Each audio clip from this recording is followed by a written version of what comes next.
आपन डिपार्टमेंट रो नेग्लिजेंसी लगी खरियार बायपास का रही गला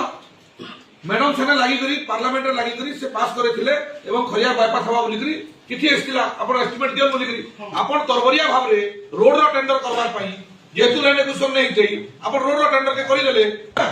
आपन ई वर्ष प्रपोजल देबे असंता वर्ष को आसीबो 26 27 को आसीबो समझ पाली 25 26 रे हबो एटा रोड सांगे कनेक्शन थिला हमने जेबे आपण संगे जेबे आपण डाकी थिले हमने से दिन आपण कहिथिले कि बायपास होची जेन हमने लास्ट टाइम चिट्ठी पठा देबे कैंसिल होला बोली करी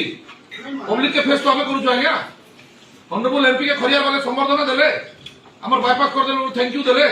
आपण एबे कहले जे 25 26 रे 26 27 रे हो अछि जे आज्ञा काई के हलानी से टाइम रे काई हलानी सेटा में स्मॉर्टली कहले जे एटा मु आपण को क्लियर कट कहि दउ छी आज्ञा मु असेंबली क्वेश्चन करथि मोर आंसर आछि मु मैडम को सेटा कहिथिनी आपण को कोनोसी प्रोविजन नथिला थिला अरे आपण कहउछन्ती ना ताहाले आपण ऑफिसर भूल कहउछन्ती